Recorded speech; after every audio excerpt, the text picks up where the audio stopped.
I walked back through the door before the sun had come up, having spent the whole night out on the city streets in my old work clothes. The kitchen was a disaster waiting for me. My daughter-in-law looked me over and curled her lip. "You're nothing but a low-class freeloader. You don't belong in this house." My son stood right there and said nothing while I absorbed every word. I didn't fight back. I cleaned up the mess and moved on quietly because they had no idea the old man they looked down on was about to uncover everything they had hidden. Note, some elements of this story are fictional shaped to carry a message worth hearing. Names and settings are coincidental, but what this story leaves behind in you is not. There are things a man builds with his hands that outlast everything else he ever loved. And some nights, when the city has gone quiet enough, you can hear them settling. I am 68 years old, and I have been patching this road for 11 months. Not because the city asked me to. Not because I need the money, though the paycheck helps. I patched this road because my name was on the original contract, and I am not the kind of man who walks away from work that still carries his signature. The night it all started, the night everything in my life cracked wider than any pothole I have ever filled. Welcome to Honor Revenge Stories, where quiet strength speaks louder than any courtroom. If stories like this one reach something in you, I'd be glad if you subscribed and gave this a like. It helps more people find their way here. Before we go any further, tell me in the comments, what's the weather like where you're listening today?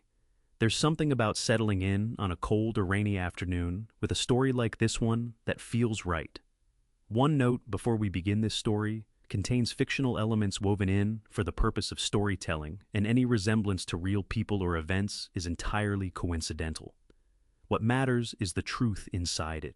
Down on one knee at the intersection of Birch Hollow Lane and Cascade Boulevard, I worked a trowel through hot asphalt, filling a fracture that ran 8 feet along the center line.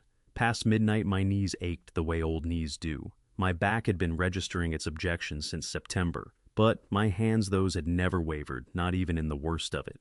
Hitting that same stretch again, I see. Pete materialized behind me, arms full of reflective cones for steering the odd late-night car around us. 60 years old, broad-shouldered, 3 decades of this work in his bones, and not a single grievance to show for it. "Third time this month, Gerald?"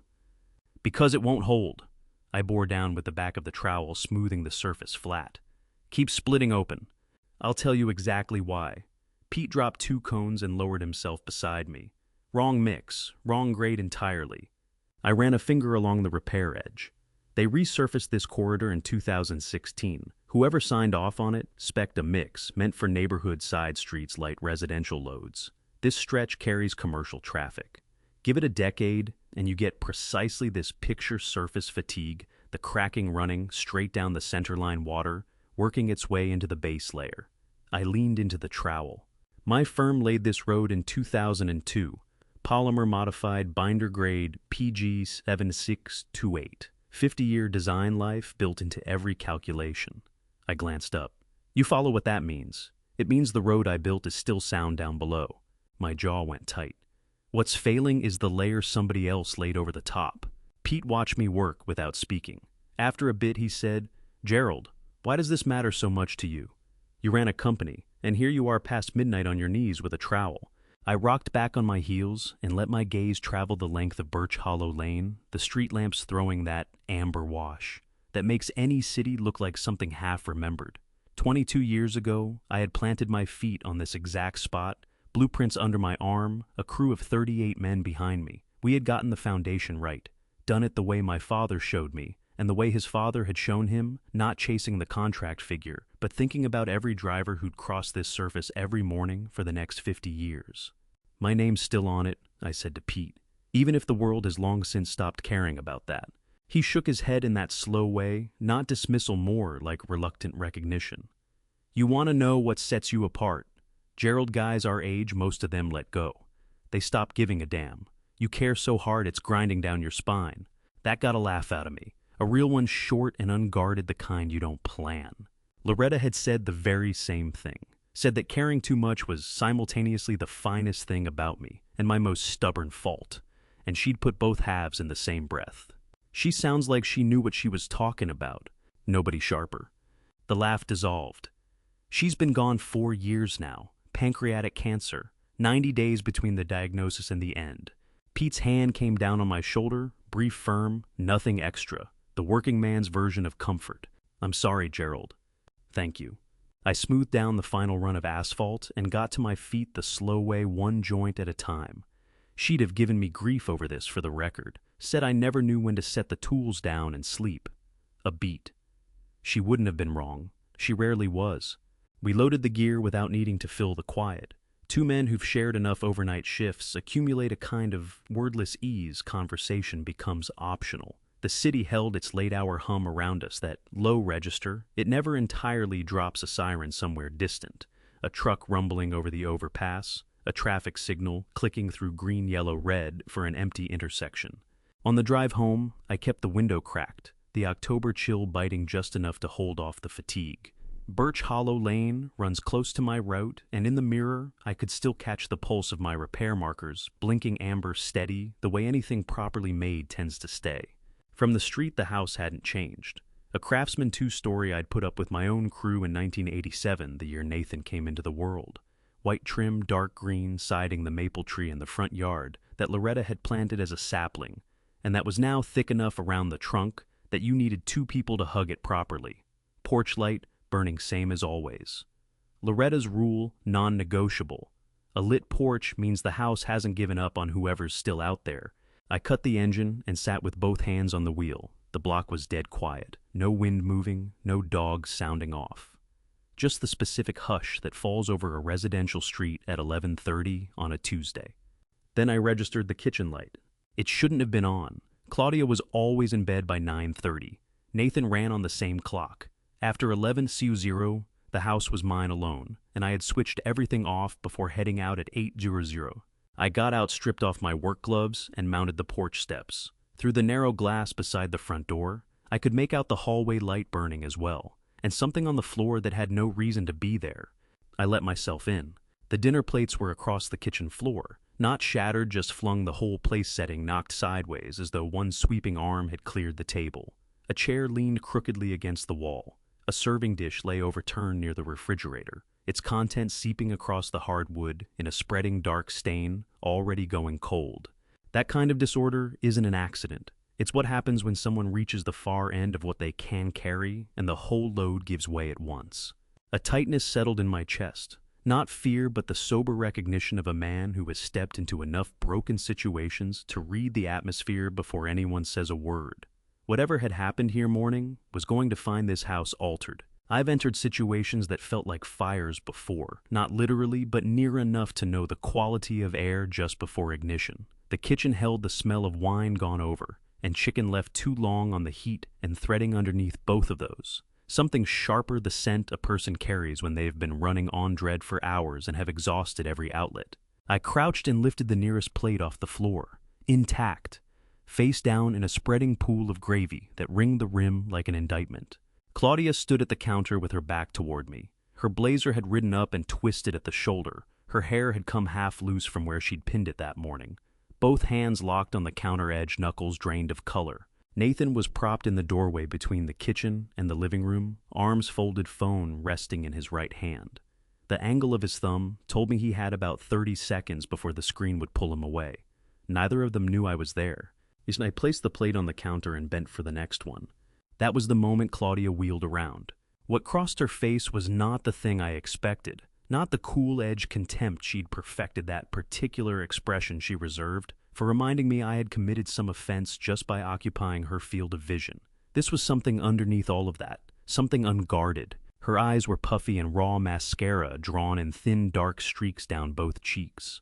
Her lower lip moved in that involuntary way it does when a person has clenched everything for so long that the body finally stops cooperating. She hadn't started crying when the plates came down. She had been crying well before that. "You!" The word came out like she'd been holding it in reserve. "You in that uniform. You in the grease and the road." She drove the back of her hand against her mouth, and for a single moment it looked as though she might pull herself back. She didn't. "Jesus, do you even understand?" Claudia's voice fractured on the last syllable, then locked back into something harder. "What it does to this house, you showing up like this every night? Do you know what my friends say when they see your boots sitting on the porch? Do you have any idea what I have to explain?" I set the second plate down without a sound. "Claudia, Don't. Her finger came up, pointing straight at me, her whole hand trembling visibly from 6 feet away. Don't stand there looking at me like that, like I'm the unreasonable one. Like I'm what's wrong here. You are 68 years old, and you are wearing a road crew uniform in my house, and you smell like a construction site, and I am so tired. Her voice gave out completely on that last word, and she flattened both palms against the counter to keep herself standing. I am so tired of being embarrassed. Something clenched inside my chest. Not because the sentiment was unfamiliar. I had been feeling its outline in this house for months in the way she pivoted the conversation whenever I entered a room during one of her phone calls, and the hollow smile she produced when she introduced me to her friends. A smile that never quite reached the part of her face that would have made it true. The words themselves were not new. Hearing them spoken into open air was another matter. "Claudia," I said again, keeping every degree of heat out of my voice. "You've had a very hard night. Whatever happened today? A low-class freeloader." Each word placed down separately, deliberately, like stones she was arranging in a line so I couldn't step around them. "That is what you are. A low-class freeloader who does not belong in this house." The kitchen went completely still. I looked at Nathan. Nathan was looking at his phone, not a glance-actually looking thumb, working the screen, the light from it catching the underside of his jaw. My son was standing 8 feet from me, while his wife drove those words into the center of my chest, and he was scrolling. Something shifted inside me. Not rage. I have never been the kind of man who leads with rage. Something quieter than that, and colder, and more purposeful. The same thing I used to feel at a negotiating table the moment the other side revealed exactly how far they were willing to go.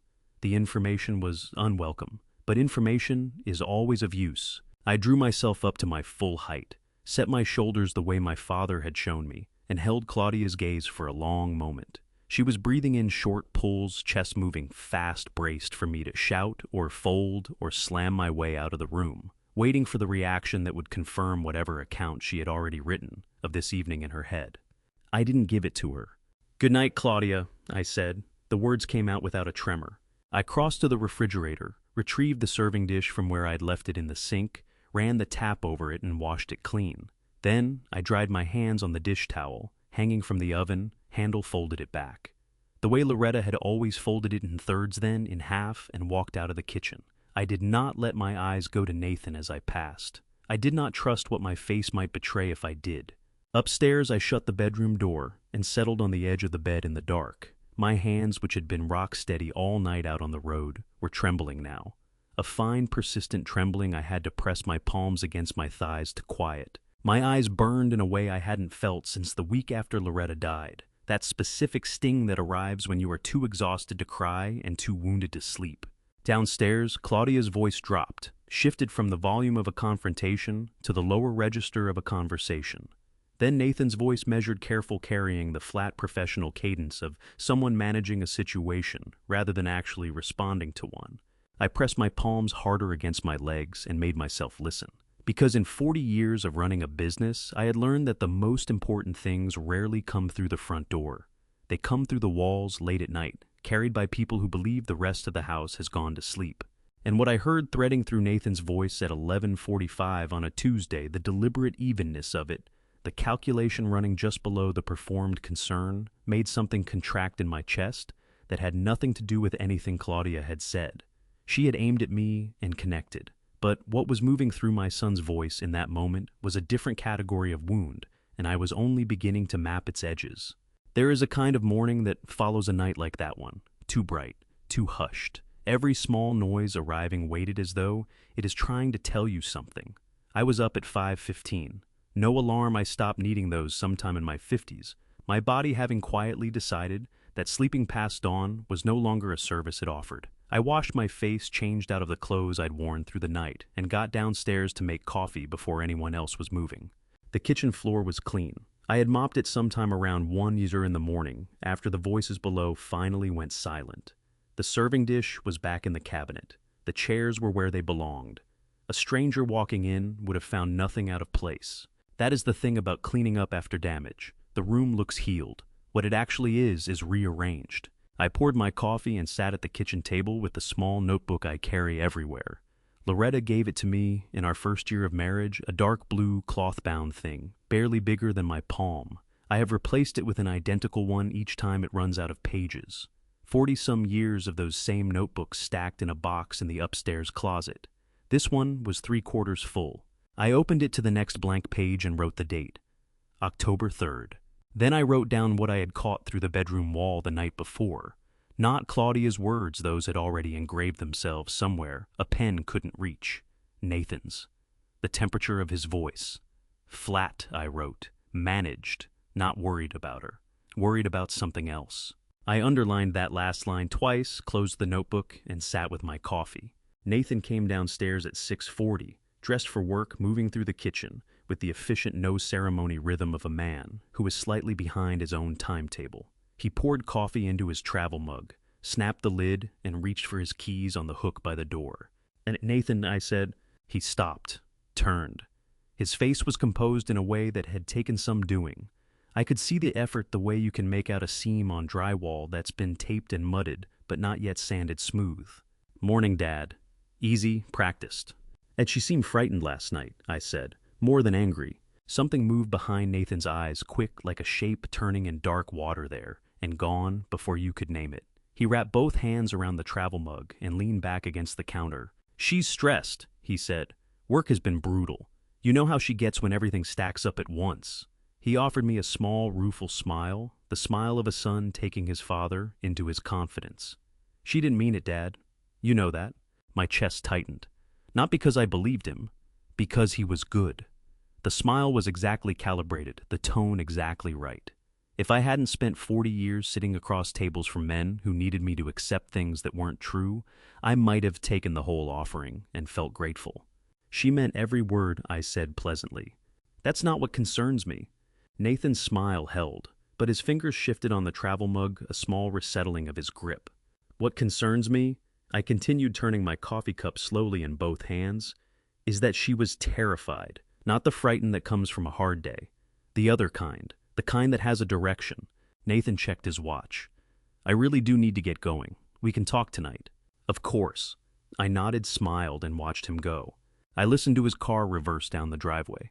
Listened to it reach the end of Birch Hollow Lane and turn right toward the highway, toward work, toward whatever version of his morning he had already arranged in his mind. Then I got up, refilled my coffee, and stood at the kitchen window, looking out at the backyard. Loretta's garden was still holding on. Out there mostly reduced to the tail end of the season. Now a few stubborn asters and the lavender bush she had planted the year Nathan started high school. I had tended it every year since she passed. Not out of any skill for gardening, because she had built something living back there, and I was not prepared to let it go under on my watch. I was still at that window when I noticed the kitchen trash can, same one we'd had for 11 years, a brushed steel cylinder near the end of the counter. The liner was fresh. I'd replaced it the night before during cleanup, but sitting on top of the clean bag, not buried under anything, was a single crumpled piece of paper, folded once and then crushed into a ball, the way you crumple something when you need it gone, but don't have the time to tear it apart first. I looked at it for a long moment. Then I turned back to the window. In 40 years of business, I had learned to tell the difference between moving fast and moving right. You do not reach into a trash can out of curiosity.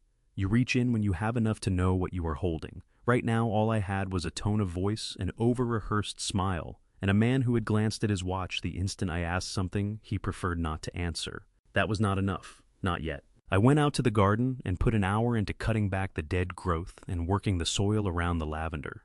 Physical work has always been how I think hands busy mind, loose the kind of unfocused attention that lets patterns rise on their own. By the time I came back inside, I hadn't resolved anything, but the floor no longer felt tilted under me. I was rinsing the garden dirt from my hands at the kitchen sink when I heard it. Claudia's voice upstairs, low and urgent through the ceiling. The voice of someone deliberately keeping the volume down, which in a house built with plaster ceilings and hardwood floors is never quite as private as people assume. The words themselves didn't carry, but the shape of the exchange was unmistakable, the pleading rhythm, the brief silences where the other party spoke, the way her voice would rise and then catch and drop back down, over and over, like someone fighting to hold it together on a very difficult call. Then one word came through clearly. Just one. A name. Victor. I stood at the sink with the water still running, hands dripping, and felt something go absolutely still inside my chest. Not surprise exactly, more the sensation of a piece settling into a space you hadn't realized was waiting for it. Victor. I knew that name. Not the way you know a stranger's from a headline. The way you know a name you have carried for years, attached to a face, a handshake, and a decision you have never quite stopped second-guessing. I shut off the faucet, dried. My hands returned to the kitchen table and opened the dark blue notebook. Wrote one word. Underlined it once. Then I sat without moving, staring at what I had written, while upstairs Claudia's voice kept rising and falling and rising again, and the morning light traveled across the kitchen floor, the way it had traveled across every floor in this house for the past 37 years. I have always believed that the most dangerous things in a house are not the ones you can see. They are the ones you overhear through walls when no one believes you are still awake. I stayed at that table for 20 minutes after writing the name down, turning my coffee cup in slow circles, listening to the rhythm of Claudia's voice above me. The words still reached me as blur and shape rather than meaning. Plaster ceilings are good for many things, and privacy is among them, but the shape of what she was saying was legible enough. She was apologizing or explaining or moving between the two in the way people do when they are talking to someone who has leverage over them and they know it. Then the ceiling went quiet. Her footsteps crossed to the bathroom. Water ran, then nothing. I closed the notebook, pushed back from the table, and went to the foot of the stairs. Claudia. I kept my voice level the way you do when you want someone to understand you are not approaching them as a threat. I'm putting lunch together if you want anything. A pause and then her voice thinner than usual, the practiced surface of it worn off. I'm fine, Gerald. Thank you. It was the first time she had said my name without loading it with something. I filed that away and returned to the kitchen. I made a sandwich I didn't particularly want and stood at the counter working through it, looking out at the backyard, at Loretta's lavender, along the fence line, at the fence itself, which I had built in 1993 from pressure-treated pine and which was still standing perfectly plumb 31 years on, and I let myself think about Victor Stafford. I had not permitted myself to think about him directly in several years, not because the memory carried pain exactly, but because I had long since made a kind of peace with the version of events I could demonstrate, and the version I could only suspect had edges I preferred not to handle without cause. Now I had cause. Victor Stafford had walked into my office in the spring of 2007. He was 33 years old, lean, sharp-eyed, wearing a suit that was slightly too good for someone at his point in a career. The suit of a man performing confidence rather than wearing it naturally. He brought a portfolio of small commercial projects, a business plan that showed real intelligence in a problem he couldn't resolve. He couldn't get bonded. In the construction industry, a contractor's bond is a financial guarantee typically issued by a surety company that the contractor will complete the job as specified and pay all subcontractors and suppliers. Without one, you cannot bid on most commercial or government work. You are effectively locked out. Victor had applied to 3 surety companies and been declined by all of them, not for any criminal history, but because his financials were too thin. He simply didn't have enough behind him to satisfy the underwriters. He sat across my desk and asked if I would co-sign his bond application. I said yes. I should not have. My own attorney told me not to. My gut said the same thing. I did it anyway because the man reminded me of myself, at 33, driven and capable, and being shut out by a system that valued collateral over competence. You ever find yourself needing something? I told him when I signed, come back and we'll talk. He never came back. Not when his business took off. Not when he won his first government contract, a resurfacing job in the Pacific Northwest corridor that paid him 4 times what it warranted, because he spec'd materials graded 2 levels below spec and kept the difference. Not when he underbid my company on the Birch Hollow Lane, repaving in 2016 by a margin that was only achievable if you planned from the start to cut every corner the inspector wouldn't catch. I could not prove that last part. I had tried. My engineer had pulled core samples from the finished surface and produced a report stating the materials were inconsistent with the bid specifications. But inconsistent is a long way from fraudulent. The city inspector had signed off, and Victor Stafford had cashed his check and purchased a building downtown. I stood at the kitchen counter with half a sandwich in my hand and felt something move through me. Not the hot reactive anger that had come and faded in 2016. Something slower than that. More deliberate. The anger of a man who has finally understood what he is looking at. Victor Stafford was in my house. Not in person. Not yet. But he was here, and the fear threaded through Claudia's voice and the studied blankness Nathan had worn across his face that morning. He had found a way into this family, and I did not yet know how far it went. Gerald. I turned. Claudia was standing in the kitchen doorway. She had washed her face and changed her shirt, but her eyes were still swollen, the skin beneath them darkened. She held herself with the careful stillness of someone managing pain and trying not to signal its location. I owe you an apology, she said. The words came out stiff like something rehearsed that hadn't quite loosened in the delivery. What I said last night, it wasn't acceptable. I wasn't myself. My heart ached for her, genuinely, not because her apology undid what she had said it didn't, and we both understood that, but because I could see what it had cost her to cross that threshold and stand there. Claudia had spent 6 years carefully constructing a particular version of herself inside this house, curated and controlled, and last night it had come apart at every joint. Now she had to stand in that wreckage and meet my eyes. You were frightened, I said. I know the difference. Her chin came up, that reflexive pride she couldn't entirely suppress. I was not frightened. Claudia! I set the sandwich down and turned to face her squarely. You were holding that counter with both hands when I walked in. Your knuckles had gone white. That is not what anger looks like on its own. Her throat moved. For a moment her eyes went bright and glassy, and I thought she was going to let it break through, but she pulled it back, swallowed it down, with the efficient practice of someone who had been refusing to cry in front of people for a very long time. It's been a difficult few weeks, she said finally. I imagine it has. I lifted my coffee cup, kept my hands occupied, so she wouldn't feel examined. Is there anything I can do? My question hung there between us. I watched her turn it over the silent arithmetic of how much to give away and to whom, and then she made her choice: nothing. The door closed back up. She retreated behind the wall that had been going up brick by brick from the day I arrived. No, she said, but thank you, Gerald. She climbed the stairs. I cleaned up after my lunch and headed to the small office I kept at the rear of the house. Barely enough square footage for a desk, a filing cabinet, and one chair, but the window faced the back fence and Loretta's lavender, and that was all I needed from a room. I opened the dark blue notebook to the page bearing Victor's name and wrote out everything I carried in memory. The bond cosign, the 2016 underbid the engineer's core sample findings. The check he had deposited, and underneath all of that, 2 questions with no answers yet. How long has he been in contact with Claudia? And what does Nathan know? I bore down hard enough with the pen that the ink wouldn't bleed shut the notebook, and noticed something stir in me that I hadn't felt since the day I stepped away from my company for the last time. That precise, cold-edged clarity, the kind a man discovers only when he finally sees not what he needs to build, but what he needs to dismantle. The following week moved the way a watched week always does, glacially on the surface, racing underneath. Night shifts, morning coffee, the dark blue notebook updated quietly. Dinner conversation kept to a minimum, unremarkable enough that nobody gave it a second look. I was doing what I had always done before, committing to a course of action, in a difficult deal, accumulating facts. A man who acts on half the picture doesn't win anything. He just arrives at being wrong ahead of schedule. Nathan was the most telling thing in the house that week. Tuesday morning, he appeared with a mug of coffee unprompted, placed it next to my notebook, squeezed my shoulder, said, "Sleep all right, Dad," the solicitous warmth of a son with his father on his mind. Thursday, he parked himself beside me for the evening news, which he hadn't done in 8 months, and nudged the conversation toward an infrastructure story he knew would hook me. Friday, he asked about my knee and volunteered to pick up the anti-inflammatory cream I relied on.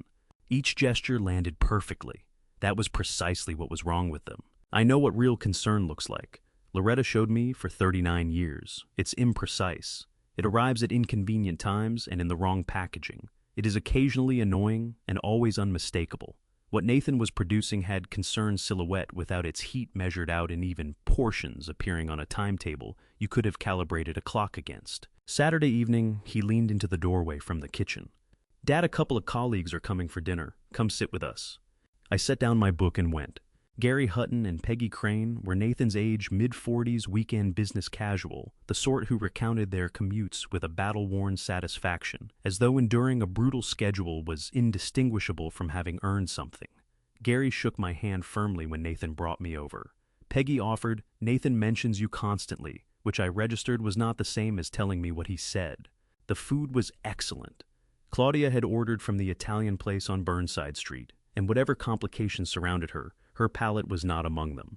Conversation drifted across the city's transit expansion and the new bridge toll structure, and I let it carry me while I kept my attention on Nathan, the way I had all week. He poured the wine freely. His laugh came easy. He put his hand on Claudia's arm twice in gestures that read as affection, but felt choreographed. And then somewhere in the gap between the pasta course and the tiramisu, his voice dropped lower, more private. The register of a man about to say something that needs an audience to land correctly. "Honestly, it's been a hard year," Nathan said, turning his glass slowly. "Running the house with Dad here, it takes more than people realize." He let out a long breath through his nose, the exhalation of a man shouldering more than his share. "He needs a lot of looking after. Mom's been gone 4 years. Managing on his own isn't really in the cards anymore. But you show up for family. That's all there is to it." Gary dipped his head, face settled into sympathy. "That's a real commitment. You do what the situation calls for." Nathan's smile came back humble and weary and surgically precise. My grip on the water glass tightened until I could feel it across the tendons of my knuckles. Not because the idea was new, I had sensed its shape drifting through this house for months. But having my son lay it out to a dinner table, framing me as a weight he was gallantly carrying, while I sat 4 feet away eating food I hadn't been consulted about and hearing every syllable that belonged to an entirely different order of thing. I glanced at Nathan. He had already pivoted back to Gary, laughing at something, not a crack in the performance anywhere. I set the glass down without a sound, drew a breath in through the nose, released it through the mouth, the thing Loretta had taught me when my temper ran too hot in my 40s. Then I picked up my fork and finished the tiramisu. After Gary and Peggy headed out, Nathan walked them to the door, with his arm over Gary's shoulder, still going strong. Claudia gathered plates at the table. I ferried the serving dishes to the counter and stood at the sink with the tap running eyes on the dark fence line out back. "Thanks for being part of the evening," Claudia said behind me. Measured, careful, the voice of someone navigating circumstances she didn't arrange. "Of course," I said. "Good food." I returned to the office, opened the dark blue notebook, wrote the date, and reconstructed Nathan's words as faithfully as memory allowed. Then I added, "He needs an audience. The kindness is a setup. Something is coming." I drew a line under the last sentence and set the pen down. A minute later, I heard Nathan come back in. Low voices him and Claudia in the kitchen, a drawer sliding open and shut. Then his voice drifted closer, just the other side of the office door. A phone call, now volume, no longer something he was managing. "Yeah, it went well." A pause. "No, he was there, but it's fine. He doesn't ask questions." A shorter pause. "I told you I've got it managed." I sat without moving. My chest ached with a pressure I hadn't carried since the week the company went under that deep, specific weight just beneath the sternum. The compression point where grief and fury merge into something that doesn't have its own word. My son was on the phone 10 feet from my door telling someone his father didn't ask questions and was being managed. I pulled the dark blue notebook toward me. Below everything else already on that page, I added one final line. "Tonight I found out what I am to him. Tomorrow I find out who he is talking to. I am 68 years old, and I have come to understand that the truth about a man is never in what comes out of his mouth. It lives in what he has put his signature on." I didn't sleep that night. Not from any restlessness. I had drilled that out of myself over decades of running a company that required sharp judgment under sustained pressure. I stayed awake because there was work in front of me, and the hours after midnight are the ones I have always trusted most for work that demands patience above everything else. I opened my laptop at the desk and started with the plainest instrument available: public records. In Oregon, business entity filings run through the Secretary of State's database, an open registry carrying every corporation, LLC, and partnership on the books, along with registered agents named officers and the timeline of significant filings. I entered Stafford Development Group. Results in under 3 seconds. Stafford Development Group, LLC, registered 2009. Registered agent Victor T. Stafford. Principal office downtown Portland. Active status current. I followed the subsidiary trail. 4 connected entities, all filed within a 2-year window of the parent company. A corporate architecture that legitimate developers use routinely for liability separation, but one that also, as I knew from long experience, generates convenient shadow when the goal is moving money between related parties without a clear footprint. Next, I ran the company name through the city's public contract database, a separate searchable registries that tracked every vendor awarded a municipal contract above $25,000 over the preceding decade. Stafford Development Group showed up 11 times. 7 of those awards fell under infrastructure and resurfacing. Something clenched in my jaw. I pressed the heel of my hand flat to my chest and held my breath through it. 7 contracts. All of them in the exact category where I already knew from core samples from engineering, reports from conclusions that no city inspector had ever been willing to put their signature to that Victor Stafford trimmed material costs, and built below what the spec demanded. I pulled the pages I needed off the printer and shut the laptop. The clock read 2:00 in the morning. The Halcyon Avenue Public Library unlocked its doors at 9. Beverly Lund had been behind that reference desk for as long as I'd been walking into the place, a compact, sharp-eyed woman of 62 who kept her reading glasses on a beaded chain, and who had in all my years of watching her work never once come up empty when a document existed somewhere in the physical world. "Gerald." She glanced up and offered the kind of smile that means it. "Haven't seen you in a few weeks." "I've been busy." "Beverly." I said, "I need to get into business disclosure filings, consultant agreements, specifically the kind filed as public record through the city's vendor disclosure portal." One eyebrow lifted above the frame of her glasses. "Hunting for something particular?" A name, Nathan Morrow cross-referenced against Stafford Development Group. There was something in how I said it. She read it, stopped smiling, and dipped her chin in the quick, no-nonsense way of a woman who recognizes that certain requests have nothing academic about them. "Give me 20 minutes. I took a chair at the reading table closest to the window and watched the street. A young mother worked a stroller along the sidewalk. 2 men in work jackets went back and forth, cheerfully over a parking spot. The unremarkable clockwork of a Tuesday morning in a part of town that had no idea anything was broken. Beverly was back in 18 minutes, a printout in one hand and a manila folder tucked under her arm. "City contract database flagged a cross-reference," she said, laying the folder open in front of me. "Stafford Development filed a subcontractor disclosure on the Birch Hollow Lane resurfacing project. Oregon mandates it on any public works contract above $25,000. Nathan Morrow is listed as an independent business development consultant brought on 23 months ago. Contracting entity Stafford Development Group.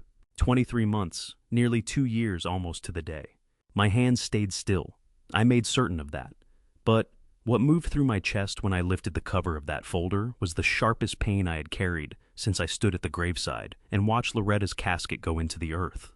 Because 23 months back was 8 months before Claudia ever set foot inside Victor Stafford's company. My son had not found his way to Victor through his wife. He had already been there. He was there first.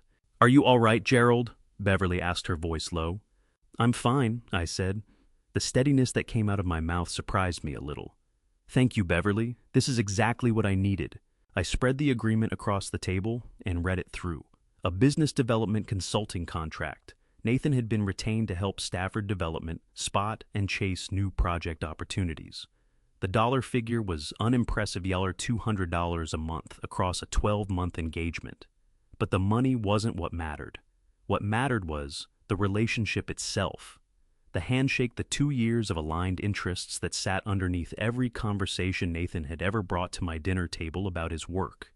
Every offhand mention of some promising new venture, every carefully shaped account of how Claudia had been the one to introduce him to Victor through a professional contact. None of that had been offhand. None of it had been Claudia's introduction to make. Nathan had laid the foundation. Nathan had let his wife cross that bridge without ever telling her who built it or what it was built for. I drove home, pulled into the driveway, cut the engine, and sat there, hands folded in my lap, eyes fixed on the garage door, not moving. My throat had gone thick. My eyes burned in a way I wasn't about to acknowledge. I kept thinking about Nathan at the table the previous evening, laughing alongside Gary, playing the part of the patient, worn-out good son, while somewhere in his office a filing cabinet held a consulting agreement he had never once brought up in my presence. I got out of the car, walked to the front door, and I stood there with the key resting against the lock for a long beat before I turned it, because I needed to settle something on that porch, needed to know what kind of man I intended to be when I crossed back into that house. The answer came the same way it always had, the kind who doesn't stop, the kind who looks at what's true and doesn't look away, and the kind who, when the moment finally arrives, makes sure the truth runs out of places to go. I decided to keep watching. 3 days later, I understood why. Because Nathan was on the verge of showing me something I would not have been able to accept as real if I hadn't witnessed it myself. He appeared at my office door on a Thursday afternoon, head at that slight tilt he reached for whenever he wanted to seem like the idea had just occurred to him. "Dad, I've got a couple of work contacts coming by tonight. Nothing formal, just dinner. You should join us." I looked up from the book I wasn't actually reading. "Who's coming?" "Howie Beckett and his wife Faye." Nathan settled against the doorframe, loose and easy carrying himself like a man with no weight on him. "Howie runs a mid-sized commercial real estate fund. We've been in talks about a potential partnership. Low-key, I promise. Claudia's ordering from that Vietnamese place you like." "Of course," I said. "What time?" "7. The smile that followed was warm, convincing, the kind that takes years to get right. "It means a lot to me, Dad, having you there." I nodded and lowered my eyes back to the page. My stomach had set like cold concrete, but nothing showed on my face. I kept it exactly where it needed to be. Howie Beckett was a big, easygoing man, somewhere in his mid-50s, the sort who laughed a beat too hard at his own punchlines and wore a watch that probably cost more than my first car. His wife Faye was the quieter one, sharper, more watchful, the kind of woman who takes more in at a dinner table than she gives out and holds on to all of it. They came through the door at 7:10, wine in hand, and Nathan received them with the smooth ease of a man who had rehearsed this welcome before. The food was good, the wine was better. Nathan topped off glasses and steered the conversation with the practiced touch of someone who knows that a business dinner is a performance and the table is just the stage. Then, precisely on cue, he pivoted. He held off until the tiramisu landed, and then I heard it, the same measured exhale, the same deliberate gravity, the same script he had performed 2 weeks earlier with Gary and Peggy. Not a line different, not a pause out of place. He had worked this material the way you work something you mean to use, again and again. I sat at the far end of the table and felt something give way inside my chest. Not the sharp, clean pain of something new breaking, but that other kind, the slow tearing loose of something that had been hanging by very little for a very long time. My hands stayed in my lap out of sight. I pressed them flat against my thighs, fingers wide tracking the feel of the fabric against my skin, using the sensation to hold my expression in place. Not able to manage independently. I was the man who had gone to that library 3 days ago on his own and dug corporate records out of a public database. I was the man who had scrubbed that kitchen floor at 1 in the morning and clocked in with a road crew by 8. I was the man who had over 11 months quietly absorbed the electric bill, the water bill, the grocery bill, every expense of this household that moved through my hands without a word. And Nathan was 10 feet away, characterizing me to a business contact as someone who couldn't look after himself. "It keeps you grounded, though." Faye said, her tone thoughtful, her gaze settling not on Nathan, but on me. "Having family close." "It does," I said. My voice came out warm and even, and it cost me more than anything else I'd paid that year. She held my gaze a beat past what the exchange called for, and something shifted behind her eyes. Not suspicion exactly, but the focused attention of a perceptive person who has picked up that the image in front of her doesn't quite fit its frame. After the meal, Nathan walked the Becketts out to their car. Claudia moved around the table without a word, gathering plates with the efficient self-effacing motions of a woman who had long since learned to be both useful and unobtrusive at the same time. I ferried the serving dishes to the counter, rinsed them off, dried my hands. "Thank you for being here," Claudia said from somewhere behind me. Her voice was measured with a frayed edge underneath it. "Always," I said, and the word carried a meaning that had nothing to do with the dinner. I went to my office. I sat down. I opened the dark blue notebook and wrote Nathan's words out verbatim, every syllable I could reconstruct, the same way I used to document contractor conversations after site walkthroughs, when I knew the paperwork would matter down the line. Then I wrote, "Pattern confirmed. The performance requires an audience. I am the prop." I sat with that sentence for a long time. Then I heard Nathan come back inside, heard him moving through the kitchen, heard the refrigerator open and close. A minute went by. Then came the sound I had been half anticipating since the night I caught him on the phone outside my door. The specific quiet of a man settling in front of a screen, the room drawing in around him, the way rooms do when someone is concentrating hard. I pushed back from my desk and stepped into the hallway. Nathan's office door stood 3/4 open. The desk lamp was burning, throwing a narrow wedge of light across his face and the monitor in front of him. He was leaning forward, one elbow planted on the desk chin, cupped in his hand, scrolling with the other in the careful measured rhythm of someone parsing financial data. Slowly down, pause, back, up, slowly, down again. I couldn't make out the full screen from my angle in the hallway. What I could see was the color scheme, dark background, white text, an orange header bar, and a logo in the upper left corner, a small interlocking M and C, above lettering too fine to read at that distance. But I knew the layout. I had encountered that kind of interface years before when a subcontractor of mine had gotten into serious trouble with a private lending firm, and I had spent weeks helping him work through the documents. Dark background, orange accents, dense columns of figures.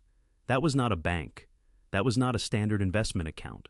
That was the kind of financial platform you reach for when you need capital faster than any conventional lender will move, and you are prepared to pay a rate no conventional lender would ever offer. My son was in deep financial trouble, and he had not breathed a word of it to me. I walked back to my office, sat down, and pressed both hands flat on the desk surface in front of me. I held them there, feeling the solid wood beneath my palms, anchoring myself in something real and load-bearing, while the shape of the evening rearranged itself around this new fact. Then I picked up the pen and added one more line to the notebook. He's not looking for a partnership. He's looking for a way out. And he hasn't yet understood that the way out he's found will cost him more than the debt. In construction, there's a saying, the foundation always tells the truth, even when everything built above it is a lie. That November morning, I went looking for the foundation. The county recorder's office opened at 8:30. I was on the steps at 8:25, folder under my arm, carrying the particular composure of a man who has already made up his mind and simply needs the documents to confirm it. The clerk at the counter, a young man named Troy, typed in the address, pulled the title history, and handed me 4 pages without asking anything unnecessary. I settled at the reading table and went through them line by line. The first 2 pages were a familiar ground. My original deed, the 2021 transfer to Nathan, and the land retention clause. I had asked my attorney to include 400 square meters of the underlying parcel that stayed in my name. I hadn't given that clause a thought in 3 years. I was giving it a great deal of thought now. The 3rd page stopped my breath. Recorded August of this year. A deed of trust in favor of Summit Capital Solutions, securing a promissory note in the amount of $340,000.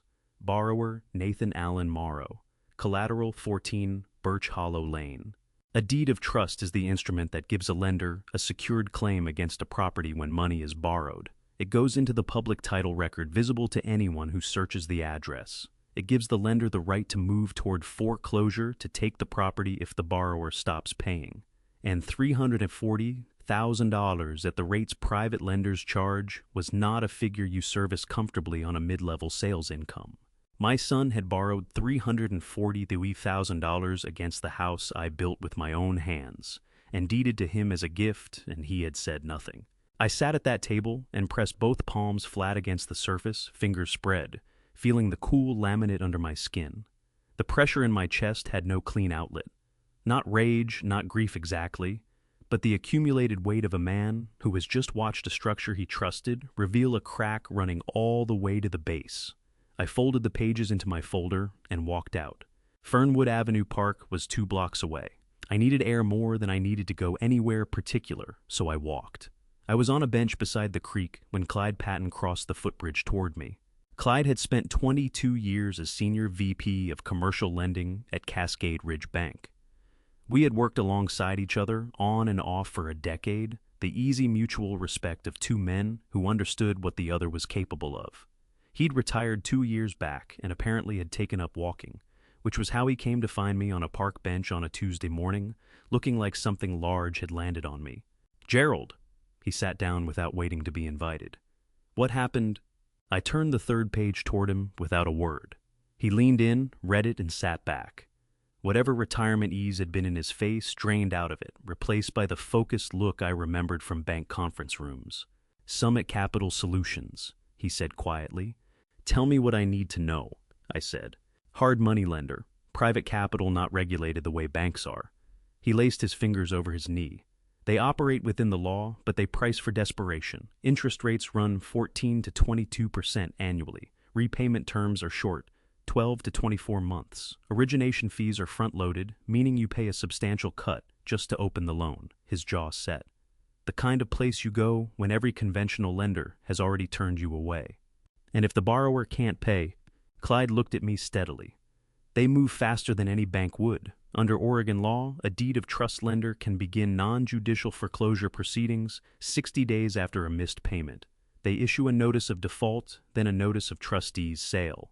If the debt isn't resolved, the property goes to auction. He paused. They will take the house, Gerald. That is the product they are selling, the certainty that they will collect one way or another. My throat constricted so sharply I had to pull air through my teeth for a moment. Not because I was surprised, because hearing it laid out in Clyde's precise banker's language made it solid in a way the document alone hadn't managed. "Thank you," I said. I meant it fully. Clyde set his hand briefly on my shoulder, the gesture of a man who has delivered enough difficult news to know that words past a certain threshold only crowd out what matters. "Whatever's going on, Gerald, you call me if you need anything." I walked back to my car. I had the engine running when my phone rang from the cup holder. Unknown number, Portland area code. Mr. Gerald Morrow.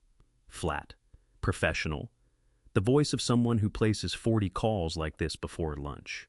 "This is Brett Nolan with Summit Capital Solutions. We're notifying all parties of record on the property at 14 Birch Hollow Lane regarding the current loan status under Oregon Civil Code, Section 2924. As a party with a recorded interest in the underlying parcel, you are entitled to this notification." I held the phone to my ear and stared through the windshield at the parking lot. Oregon Civil Code, Section 2924 governs non-judicial foreclosure.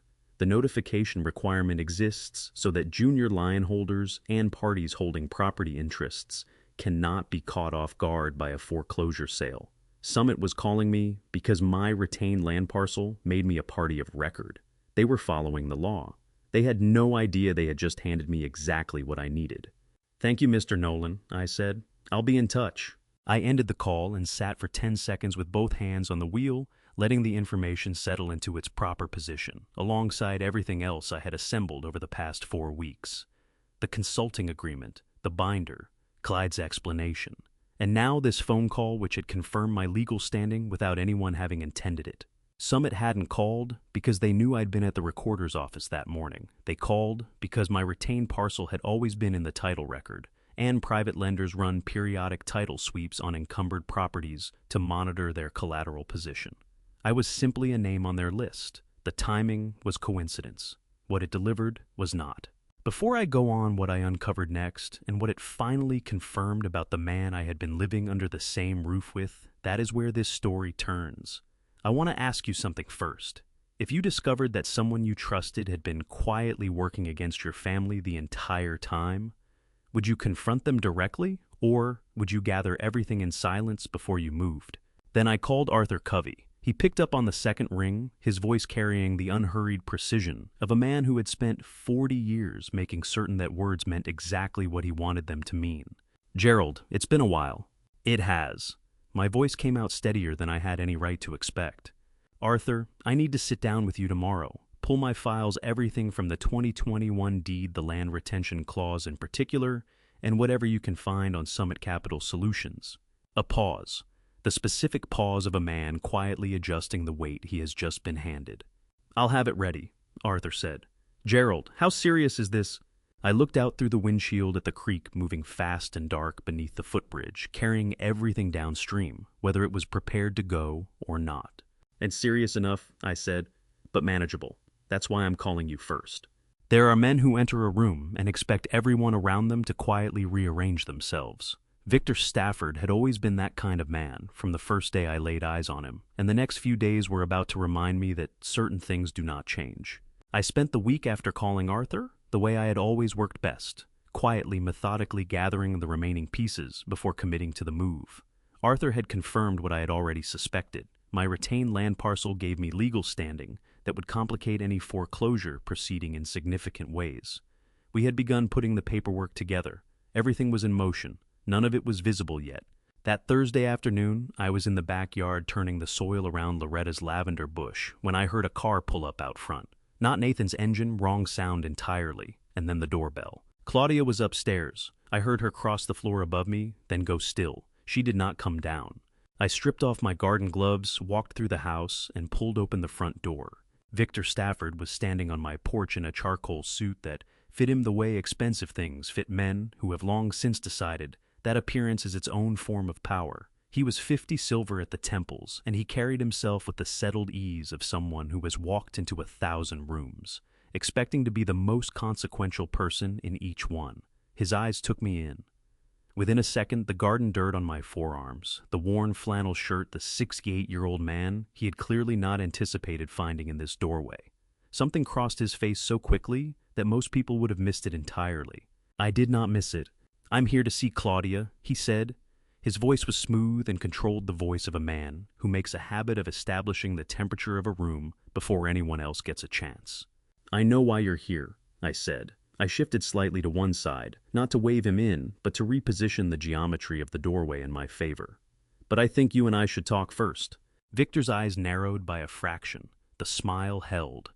"I don't believe we've met." "Birch Hollow Lane," I said. 2007, you came to my office on a Tuesday morning with a portfolio in a leather case and a business plan that showed you understood concrete better than most men twice your age. I watched his jaw tighten. "I co-signed your first contractor's bond, Cascade Ridge Bank. The surety was $60 fun. You wore a suit then slightly too good for where you actually stood at the time, but I respected the ambition." The smile was gone. "The Birch Hollow Lane repaving contract." I continued, keeping my voice as easy as if we were talking about the weather. 2016, you underbid every qualified competitor by a margin that was only achievable one-way material substitution. You specified polymer-modified binder grade, PG7628, in the bid documents. The core samples my engineer pulled from Section 4 came back as straight performance grade 641 seats, 2 grades below specification. I tilted my head slightly. "That's not a rounding error, Victor. That's a decision." Victor's face had gone the color of old concrete gray and set. His hand drifted to the lapel of his jacket and gripped it. The unconscious reach of a man who suddenly needs something to hold. "That project passed city inspection," he said, but the command in his voice had developed a hairline crack. "It did," I agreed pleasantly. "City inspectors cover a great deal of ground. They don't always pull cores from the middle of a freshly poured section when the surface reads clean. I've understood that for 40 years. I held his gaze without looking away. "But I pulled them, and I kept the report. I keep everything, Victor. It's just how I work." The silence between us ran for exactly 3 seconds before Claudia appeared at the top of the stairs behind me. I heard her sharp intake of breath, the sound of someone who has stepped into a situation they had no hand in arranging and cannot immediately calculate their way out of. "Victor." Her voice was thin and unsteady, pulled tight over something very close to breaking. "Claudia." He tried to see past me, tried to recover whatever footing he had come with. "We had plans to—" "You don't have plans at my house," I said. My voice didn't climb a single note, but something inside it stopped the sentence he was building cold. "You have a conversation with me first, or you leave." Victor looked at me. Really looked the way men look at one another when the social machinery has fallen away, and what's left is older and simpler than business. I could see him running numbers the way men like him always run numbers, measuring leverage charting exits. He found fewer than he had expected. "This isn't finished," he said. Not to me. To Claudia over my shoulder, his voice dropping into a register designed to remind her of something, to reach back through whatever hold he had built over months of pressure and photographs, and fear carefully constructed to last. Claudia made a sound that broke clean in 2, half sob, half fury, and her hand came down hard against the stair railing, hard enough to hurt. "And get off this porch," I said to Victor, still pleasant, still level, the way you speak when you don't need volume, because you have everything else. Victor stepped back once, then again. He straightened his jacket with a sharp tug, the gesture of a man trying to gather his dignity from pieces that have just been scattered across someone else's front steps. He walked to his car without looking back. I stood in the open doorway and watched him all the way. Behind me, Claudia came down the last 3 stairs and stopped. I could hear her breathing ragged and fast, the breathing of someone who has been carrying something very heavy for a very long time and has just felt another pair of hands come underneath it. "He's going to come back," she said, her voice shaking so badly the words arrived in fragments. "Gerald, he always comes back. You don't know what he—" "Claudia." I turned and looked at her. Really looked the way I had not permitted myself to look since the night she drove those words into me, across a kitchen floor. Her eyes were wet and wide. Her face flushed, her hands clenched around the newel post, hard enough that her rings were cutting into her fingers. "He will come back," I said. "And when he does, the situation will be different. I promise you that." She searched my face for reassurance, maybe, or for evidence that I was not simply another man offering a promise he had no real intention of keeping.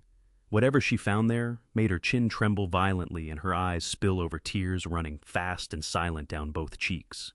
I went back to the garden. I pulled on my gloves, crouched beside Loretta's lavender bush, and worked my hands down into the soil, feeling the cold earth against my palms. I stayed there until my own hands stopped shaking. Because Victor Stafford had looked at me on that porch and seen a 68-year-old man in a flannel shirt with dirt on his arms. He had driven away believing he was pulling back to regroup, to recalculate, to come at this from a different direction. He had no idea that the direction had already been chosen, and it wasn't his. I remained on the porch long after Victor's car had gone, staring down the length of Birch Hollow Lane until there was nothing left to stare at.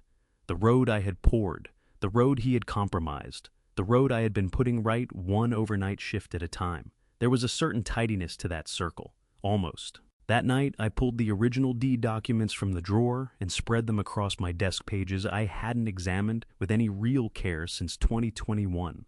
The afternoon I put my name to them. I had been 24 in spirit, if not in body, that day, handing it over, something I'd made with my own hands because I believed that was the obligation of a father. I went through every paragraph now the way I should have then. Not in sorrow. Sorrow is a poor use of the time you could spend acting on what you know. The land retention clause sat on page 7, subsection 4, 44 lines of legal text my attorney had composed at my direction. I'd included it, telling myself it was a precaution, nothing more, a small anchor against the unknown, the reflex of a man who'd spent 4 decades in a trade where what's buried in the fine print always outlasts what's written in the headline. 400 square meters of the underlying parcel held in my name alone. Not the building, not anything constructed on top, just the earth itself. I shut the folder and got into bed. Sleep didn't come easily, but I didn't require it. I needed my thoughts to move, and they move best in darkness with no interruptions. Arthur Covey's office occupied the 14th floor of a downtown building whose lobby furniture hadn't been refreshed since the early 2000s. Intentional. I'd always believed the deliberate choice of a man who wanted the people across his desk to understand he cared about results, not aesthetics. He was 65, trim and methodical, with a calm about him that came from having watched enough crises unfold to know that urgency rarely helped anyone think clearly. My files were already spread open before I settled into the chair. "Take me through it," he said, "from the beginning." I did. Victor Stafford. The consulting agreement Nathan had quietly signed 2 years prior, the Summit Capital loan. Clyde's breakdown of how a private lender moves on a default. Victor appearing at my door. Arthur sat through all of it without a word, something I had always counted on him for. His yellow legal pad filled up in that compact, exacting handwriting of his, but he held his tongue until I was finished. "Right," he said, setting down his pen. "Let's look at what you're actually working with." He drew a page from the stack. The retention clause. When you conveyed the structure to Nathan in 2021, Oregon property law treats what you created as a split estate in practical terms. The improvements belong to him. The land beneath them belongs to you. Summit's deed of trust attaches to the structure and to Nathan's ownership interest in it. He rested the page on the desk and regarded me over the top of his glasses. "It does not attach to your parcel. Your 400 square meters sit entirely outside their reach." "What happens to them in a foreclosure?" I asked. Arthur laced his fingers. "It becomes extremely difficult for them. A lender who forecloses on a structure cannot transfer clean title to any buyer when the ground under that structure is owned by a third party who never agreed to the encumbrance. It creates what's called a title defect. Any title insurance company would catch it on review, and that means any buyer worth taking seriously walks away." He let that sit for a moment. Summit already suspects their collateral isn't as solid as it looked when they underwrote the loan. That's almost certainly the reason they put you on the notification list.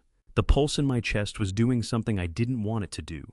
Not fear, but the physical sensation of a plan hardening into something real. Can I acquire the debt myself? Arthur's eyes were steady. You're asking whether you can buy Nathan's note from Summit. I want to be the lender, I said. Not some outside firm ready to pull the trigger the moment a payment slips. Me and his father. Arthur sat with that. The quiet of a man turning consequences over, rather than simply responding to them. It's entirely lawful, he said at last. Debt transfers, Summit is a private operation, which means they can assign the note to a third-party purchaser without Nathan's agreement as long as the terms are disclosed. A cash offer would appeal to them. They'd rather take the money than grind through a contested foreclosure on compromised collateral. He tilted forward. Gerald, you need to understand what this makes you. You hold the note, you become Nathan's creditor. The right to enforce that debt is yours. I understand, I said, and you won't enforce it. I'm going to see to it that no one else can, I said. Those are two different things. The difference matters. Arthur looked at me the way he had in 1988 across the same desk when I told him I intended to launch a construction company on $40,000 and a second-hand equipment lease. He had put the same question to me, then not in words, but in the set of his expression. Do you actually know what you're walking into? Draw it up, I said. He uncapped his pen. We'll negotiate the price. Summit will likely accept a haircut for an immediate cash close rather than run the risk of a protracted foreclosure on shaky collateral. My estimate puts it somewhere between 300 and 320. Whatever the number needs to be, I said. Arthur started writing. I looked past him through the window at the city spread out below the rooftops and streets, the gray November sky bearing down on everything, the way it does, indifferent, unhurried, with no interest at all in what was being decided on the other side of the glass. I let my mind go to the house, the maple tree in the front yard that Loretta had planted as a sapling, and that was now thick enough around the trunk that you needed two people to hug it properly. The porch light she had picked from a catalog and sent me 40 minutes across town to collect in person, because she needed to hold the thing in natural light before she'd commit. The kitchen floor I'd set tile by tile myself, the summer before Nathan came into the world. I had raised that house around a family. What had taken shape inside it afterward, that wasn't what I had built it for. But the dirt under the foundation was still in my name. And I meant to use that fact the way my father had shown me to use any tool I'd ever held with care, with precision, and only toward the end it was actually meant to serve. Arthur, I said. He glanced up. Once this is settled, I want to discuss a foundation, small scale. I've been thinking about where the remainder ought to go. He held my gaze briefly, then gave one nod. The nod of a man who has just grasped that the meeting he thought he was in has been something else entirely all along. One thing at a time, he said. But yes, we'll get to it. Arthur had said to me once that the most commanding position in any negotiation is the one where you've already worked out every answer before the questions get asked. I went into Summit Capital that morning with all of them. Their offices were on the south side of the city third floor of a commercial building that made no pretense about what it was. Functional, unremarkable, arranged for volume rather than impression. No art on the walls, no plants to soften anything. The woman at the front desk took my name, entered it, and pointed me down a corridor without once looking up. The sort of place that had made peace with the fact that nobody arrived there by preference. They arrived because every other door had already closed. Arthur was at the conference table when I walked in. Briefcase opened, the purchase documents sorted into 3 columns with the alignment of someone who had been there long enough to set everything exactly right. He rose, fastened his jacket, and said under his breath, Kurt Halsey is their lead loan officer. He'll run the negotiation. I'll carry it. Follow my signal. Understood. Kurt Halsey appeared 2 minutes later. Mid-40s. Lean. He had the composed bearing of someone whose entire working day consisted of telling people news they weren't prepared for. He shook hands with the economy of someone for whom it was a formality rather than a greeting, took his seat and flipped open his folder. Mr. Morrow, he addressed me, not Arthur. You're here to purchase the promissory note on the property at 14 Birch Hollow Lane. Principal balance currently stands at $340,000. Accrued interest brings the full obligation to $352,400. He slid a single page across the loan statement columns, clean and precise. Present your offer. Arthur set a counter document in front of him. Our client is offering $318,000 in cash, funded inside 5 business days, full satisfaction and release of the deed of trust on transfer of the note. Kurt studied the page without touching it. Our cash settlement floor is $325, $319, Arthur said. A pause. Kurt's pen tapped the table, once the only outward sign that arithmetic was actually occurring rather than just being performed. The one, that's final. Arthur looked at me. I gave one nod, 321. Agreed, Arthur said. Kurt made a note and turned to a fresh page. Mr. Morrow, I want to be certain you understand exactly what you're taking on. You will hold the original promissory note secured by the deed of trust against the property. The borrower, Nathan Allen Morrow, will owe the full obligation to you rather than to Summit. Every enforcement right that Summit currently holds transfers to you, including the right to initiate foreclosure proceedings in the event of default. He laid this out the way a pharmacist recites side effects clearly without drama, because his professional obligation was to confirm I had taken it in. I understand, I said. And you're aware that the borrower is your son? I am. Kurt regarded me for a moment, the briefest flicker of something human, crossing behind the professional composure before it closed back over. All right. He squared the documents into a clean stack. Transfer papers will be ready for execution by end of week. Your attorney will receive the original note by certified mail within 10 business days of funding. Arthur and I walked out into the November morning, side by side. The air had a bite to it, the kind that works into your joints and lets you know they have been around a while. I stood on the pavement outside Summit's building and breathed it in. The 321's already dollars, Arthur said. Not a question. Yes, Gerald. He turned toward me, his face carrying the weight of a man who has known someone long enough to say hard things without softening them first. That represents the majority of what you have. After this wire clears, your liquid reserves will be lean. I know exactly what I have, Arthur. My voice held better than I expected it to. When I sold the company in 2018, I set aside what I needed and left the rest somewhere it could sit quietly and hold its value. 5 years I had watched it wait there, looking for a reason large enough to justify it. I met Arthur's eyes. I found one. He held the look for 3 full seconds. Then he gave a slow, deliberate nod, the nod of a man who has decided to honor someone else's judgment, even when his own would have gone a different direction. I'll have the wire instructions to your bank by tomorrow morning. We shook hands. He walked to his car. I stayed on the sidewalk a moment longer, looking up at the 3rd-floor windows of Summit's building, the blank glass, the fluorescent light burning indifferently behind it, the entire unremarkable machinery of a transaction that had just transferred something that mattered enormously. My son's debt belonged to me now, not to collect, to contain. I drove home through the lunch-hour traffic, taking the longer route along Birch Hollow Lane, the way I sometimes did, without fully admitting to myself why. The surface was holding through the stretch I had repaired in early October. Another month before that section would need attention, maybe 2 if the weather stayed cooperative. I turned onto our street and saw it straight away, a black SUV parked directly across from the house, engine off, windows up.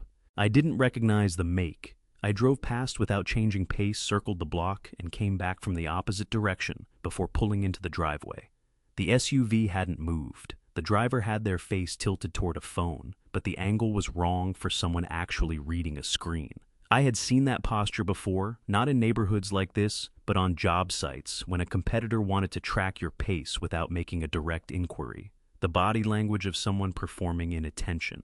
I went inside without glancing toward the SUV. In the front hallway, I took off my jacket, hung it on the hook, and looked out through the narrow window beside the door, at the vehicle sitting across the street. The registration sticker format told me it was a company plate, the kind issued in fleet blocks to commercial accounts distinct from a personal registration. I wrote the plate number in my dark blue notebook, then the make, the color, the time. Claudia came down the stairs and stopped 3 steps from the bottom when she registered my expression. Her hand went to her throat, the instinctive reach of a woman who had spent months reading a room for danger before she committed to entering it. What's wrong? Her voice was small, barely above a whisper, as though the house itself might be paying attention. There's a vehicle parked out front, I said. Don't go to the window, just tell me, has Victor ever had someone watch the house before? The color left Claudia's face so quickly it was almost alarming, her cheeks draining from warm to ashen in the space of 2 heartbeats, her lips pressed together until they too went pale. Her grip on the stair railing tightened until her knuckles went white. Once, she said the word fracturing as it came out. About 3 months ago, after I told him I wanted to stop. She blinked hard twice, fighting back what was rising behind her eyes. He said it was someone from his office. He said it was nothing. Something tightened in my chest, equal parts anger, and something that came dangerously close to grief. Grief for this woman who had been standing at the center of something this serious for 3 months, while no one in this house had seen it well enough to reach her. "It's all right," I said, and because she needed more than reassurance, Claudia listened to me. Over the past 2 weeks, I have spoken with my attorney and taken steps that have significantly altered the position Victor Stafford holds in relation to this family. He doesn't know that yet. That vehicle outside belongs to someone trying to piece together what is happening. I held her gaze until I was certain each word had settled. Let him watch. There is nothing out there that will give him what he needs. Claudia stared at me, eyes wet and wide, breathing in shallow draws that told me her chest was as constricted as mine. Then something in her face shifted, not relief, not quite, but the first tentative loosening of something that had been drawn far too tight for far too long. "Okay," she whispered. "Okay, Gerald." Outside, the black SUV sat for another 23 minutes by my watch. Then the engine turned over, and it rolled away, turning left at the corner toward the highway, toward wherever Victor Stafford was waiting on a report that would give him less than he needed and more than he deserved. I have been watched before, on job sites and boardrooms, across negotiating tables, where the other side believed that holding still made them invisible. The rule has never changed. Don't let the watchers see that you've spotted them, because the moment they know, they change what they show you. After the SUV left, I made coffee. 2 cups. One for me, one that I set at the place across the table without consciously deciding why. Claudia came into the kitchen 20 minutes later, still pale, moving with the careful deliberateness of someone not entirely trusting their legs. She looked at the second cup, then at me, then sat without a word and folded both hands around the mug as if it were the only warmth available in the room. We sat like that for a while. Not the heavy silence of 2 people working around each other, but the specific quiet of 2 people who have stopped pretending and haven't yet worked out what comes next. The coffee steamed between us. Outside, Birch Hollow Lane had gone fully dark, the amber glow of the streetlights spreading inward from the corner in their usual sequence. "How long has he had those photographs?" I asked. Claudia's hands tightened around the mug until the rings on her fingers pressed white indentations into her skin. She exhaled through her nose a long, controlled breath that told me she had been required to manage herself in Victor's presence for so long the discipline had become automatic. 8 months, she said. Her voice was flat, stripped back, the voice of someone too worn down to cushion the truth any further. He told me they were accidental, that his phone had... She stopped. I believed him at first. Her jaw set so hard a muscle jumped in her cheek. I was stupid. You were deceived, I said. Those are not the same thing. She looked up sharply, the reflexive look of someone bracing to be contradicted. When I let the silence stand, something in her face cracked open just slightly, the way a window gives on a swollen frame, reluctant, and then all at once. He told me if I said anything to Nathan, she said he would send them to Nathan, to my mother, to people at work. Her voice cracked on that final word. She clamped her lips shut so forcefully the color drained out of them, but the tears came, regardless, tracking down both cheeks while she fought them. I kept telling myself 1 more month, maybe 1 more week, and I'd find a way to handle it on my own without pulling anyone else in. What came out of her then was somewhere between laughter and a sob, ragged and unlovely and entirely genuine. 8 months, I've been managing it alone, and the hole just keeps getting wider. The ache in my chest hit hard enough that I had to put my coffee down on the table. It wasn't that I'd let slip what she'd said to me in this kitchen 6 weeks ago. It was that I grasped something now I hadn't quite reached before, that those words that night had grown from the same soil as this moment. Here was the desperation of someone crushed too long under a weight they had no room left to set aside. Claudia, I said, I need you to hear every word of what I'm about to tell you. What Victor has done carries a specific name under Oregon law. Extortion. Threatening to expose intimate images in order to force someone to stay in a relationship or comply with demands that is a criminal act under Penal Code Section 518. Beyond that, it also falls under the state's Intimate Image Protection, Statute, Civil Code, 1708-85. My voice stayed flat and measured the register I use when I'm walking someone through a specification they have to fully absorb before any real work can begin. For 8 months, he has been committing a felony against you. Those photographs are not leverage. They are evidence. Claudia held my gaze without blinking. The crying had stopped, not because anything inside her had quieted, but because what I'd laid in front of her had sliced straight through the noise of it. Evidence, she said softly. She turned the word over like she was handling something in a foreign tongue she'd encountered, but never learned to speak. Arthur Covey takes on criminal referrals, I told her. Whenever you're ready on your schedule, no one else as he can lay out every step of what comes next.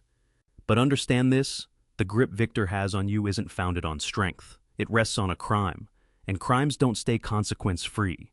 Claudia raised both hands and covered her face. Her whole frame shook, not the total collapse kind of sobbing, not the violent undoing, but the deep bone-level shudder of a person who has been propping something up alone for so long that the instant another pair of hands steadies the load, the body surrenders to the sheer mercy of it. Why would you do any of this? Her voice came out muffled against her palms. After the things I said to you? Because this is my house, I answered, and no matter what else sits between us that carries weight with me. She let her hands fall. Her face streaked and splotched, wore an openness I had never seen on it before, the look of someone stripped down to something unguarded. She studied me the way a person looks at someone they are meeting truly for the very first time. And I could identify the precise instant it landed for her that the man she'd written off as a low-class freeloader had been across those 6 weeks, the only one under this roof who had actually kept watch. The front door swung open. Nathan stepped through, briefcase gripped in one hand, jacket draped over the opposite arm, the bone-tired weight of a long Tuesday, worn visibly in the set of his body. He drew up short in the kitchen doorway, taking in the two of us across the table, the pair of coffee cups, Claudia's swollen eyes, and whatever was hanging in that room's air that would have told any attentive person a corner had been turned. His gaze shuttled between Claudia and me again, and I caught the quick, practiced flicker of assessment, the reflex of someone who habitually scanned a room for angles he might use. What's going on here? The phrasing was mild. The current underneath it was not. That was the voice of a man verifying whether something had slipped outside the perimeter he'd established. Claudia looked toward him, then toward me. Then her eyes dropped back to her mug, and she pulled it close with both hands wrapped around the ceramic. The choice moved plainly across her features. Silence for now. Not forever, but an end to performing the self she'd been staging for Nathan's sake. Come sit, Nathan," I said. "Let me fix you something."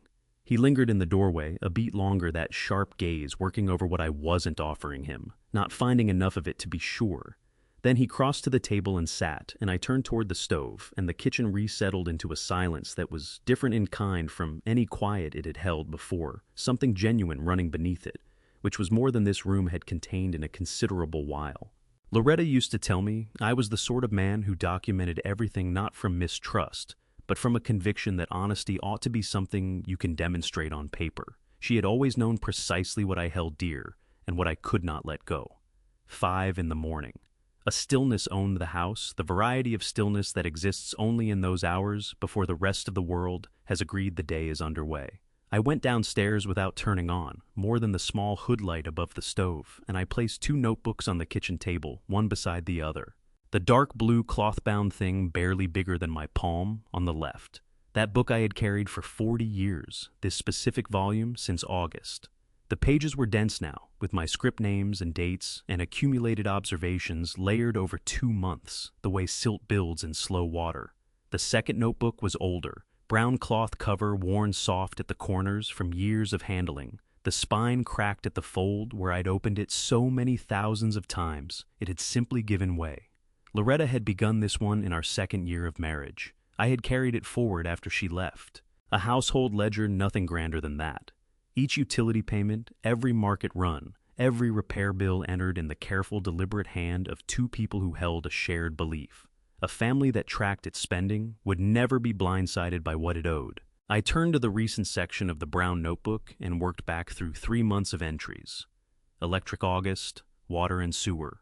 August, groceries first week of August, $43 at the farmer's market on Burnside Street, $18 at the Korean grocery 2 blocks east, because their kimchi was genuinely excellent and the habit had stuck. Pest service September. The plumber called out for the slow upstairs bathroom drain that Nathan had flagged twice without following through. Porch light bulbs, the exact same fixture Loretta had picked out, same warm white temperature she'd been particular about, because she always said the cool tone made a house feel like it was putting on a show. Every cent entered every cent, mine own deposited from night shift wages, and the quiet returns on holdings I'd kept since the company was sold. Not a dollar of Nathan's, not a dollar of Claudia's. I pressed my knuckles against my mouth for a moment, not to dam any tears. Those had already run their course across enough pre-dawn hours that I'd arrived at something like a truce with them. I pressed my hand there to contain the sound that was pushing up from somewhere deeper, the sound a man makes when he has spent 3 months fielding the word freeloader while covering the electric bill for the room where it was said. Loretta? I spoke it aloud into the empty kitchen, toward the photograph fixed to the refrigerator that Nathan had never bothered to relocate, and Claudia had quietly learned to leave alone. I kept every receipt, each one. In the photograph, she was seated at this same table 19 years ago, head tipped back in full laughter at something just beyond the camera's frame, one hand spread flat on the wood, wholly lit up by whatever had been said. I had never found out what it was. I never had to. That laugh told the whole story. I lifted my pen. On the brown notebook's final page under the last entry replacement porch, light bulbs November 3rd, 1240, I added one line. Then my full name, Gerald James Morrow, and the date. A quiet thing to do. But 4 decades in construction had taught me that the weight a document carries comes not from how long it runs, but from 3 things: what it specifies, whose name it bears, and when it was made. This notebook was now a signed, dated account of how life in this house had actually been sustained over the past 3 months, legible to anyone who needed the truth of it. I shut both notebooks and remained at the table, palms flat on the surface, watching the photograph of Loretta in the middle of her laugh. I haven't figured out what to do about Nathan yet, I said to her. I know what has to happen. I'm just not certain I've worked out how to make it happen and come out the other side still being the man you knew. The kitchen gave no answer, as kitchens reliably don't. That quality I had found over time was something I'd grown to count on. They receive what you say, without judgment, without commentary, without steering you toward what you ought to have done differently. Footsteps on the stairs, slow heavier than Claudia's, Nathan's particular tread, a rhythm I had memorized across 42 years, the same cadence it had carried when he was 8 years old and restless in the night and came down to find me with a book. He appeared in the kitchen doorway, wearing the look of a man whose sleep had been poor and who was not startled to find me already there. His gaze went straight to the 2 notebooks on the table. Something crossed his face fast, unreadable there and then not there, before he moved to the coffee maker and poured himself a mug. "You never wait for the sun," he said. His voice had that careful quality. He was reading the room, taking its temperature. Old habit, I told him. "Come sit, Nathan. There's something I'd like you to look at." He turned with his mug, and I watched the composed front he'd been constructing since he walked in develop a hairline crack along its surface. His jaw drew tight. The hand not holding the mug found the counter's edge. "Dad," I kept my voice even. "Sit down. I'm not angry. I just need you to see something." I slid the brown notebook across the table to him, open to the final 3 months of entries. He looked down at the columns, the dates, the figures, the items recorded in my handwriting, steady and unhurried across page after page. His expression shifted as he worked through it. The composure didn't merely crack. It came apart by degrees the way a structure gives way, when the load has finally outrun what the framing was built to bear. The rims of his eyes went red. His throat worked. He pressed his mouth closed so firmly the color drained from his lips. "Dad," he said. The single word broke entirely on its way out, and he stopped and gathered himself and tried again, and couldn't get to wherever he'd meant to go. "I know," I said. And then, because nothing else was closer to the truth, I know. December arrived quietly that year, the variety of cold that moves into a house and locates every spot where the insulation has given out. I had been watching the walls of this family for weeks. The first fracture showed on a Tuesday evening. Dinner had been civil enough on the surface, the careful managed civility of 3 people sharing a space that had lately grown complicated in ways none of them had put into words. Claudia had made pasta. Nathan had poured wine for himself and extended the offer to me. I accepted because keeping the surface textures of the evening ordinary seemed worth doing for as long as they'd hold. They didn't hold long. I finished before the yum or two and moved to the armchair in the adjoining sitting room, close enough to hear, far enough to be plausibly lost in the newspaper I wasn't actually reading. It was a method I'd developed over 40 years running construction crews, planting myself at a room's margin rather than its center because people speak more plainly when they believe the most attentive person has drifted out of earshot. Claudia set her fork down. The sound it made against the ceramic was deliberate and precise, the sound of a decision that had already been reached. "He called again today," she said. Her voice was low and drawn tight, a wire at the edge of its limit. "Victor says if I don't see him by the end of the week, he'll—" She stopped, pulled in a breath that trembled going in and came out more even. "I can't keep doing this, Nathan. I've been telling you it's getting worse." Nathan put his wineglass down. "Claudia, don't." Her voice split on the word like wood under too much pressure.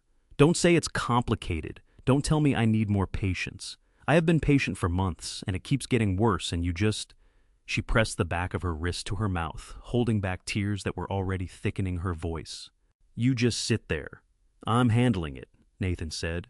And some small note in his voice, some faint register of practiced management, made Claudia go very still, in the way that comes before a storm rather than after one. "You're handling it," she repeated. Each word fell separately the way stones fall into still water. "And Nathan, how long have you known about Victor? About what he's been doing to me? How long?" Nathan reached for his glass, put it down without drinking, reached for it once more. "Nathan?" Claudia's voice rose, and in it was the sound of 8 months of fear and shame burning through the last layer of restraint. "Answer me. How long have you known—" From the sitting room, I lowered the newspaper to my knee and stared down at it, not seeing a word. My jaw was clenched tight enough that the ache ran all the way into my temples. "Since April." Nathan said it the way people say things they have held so long that the holding has become harder than the saying. "I've known since April." The silence that came after that lasted perhaps 4 seconds. I counted them. "April," Claudia said. Her voice had dropped to something barely audible, which was somehow more devastating than the volume it had just carried, the near whisper of someone who has felt the floor vanish beneath them and not yet begun to fall. "That's 8 months, Nathan." "Claudia, 8 months." Her chair scraped hard against the floor as she got to her feet. I heard her rise, heard the particular sound of someone whose legs are not quite steady pushing up from a table. "You knew for 8 months, and you didn't do anything. You didn't tell me. You just let him keep—" Her voice broke apart the way glass breaks, not a slow process. A sudden and complete disintegration, nothing left whole. She was crying now. Not the measured tears she'd been managing all these weeks, the deep, gasping, unguarded kind that surfaces when the body has given up any attempt at looking composed. "How could you do that to me? How could you let that go on and say nothing?" "It was complicated," Nathan said.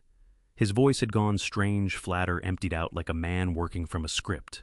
He couldn't believe he had agreed to that contract with Victor's company. "Claudia, if I'd said something, if it all fell apart, your contract—" Her voice came back up, trembling so hard the words fractured on the way out.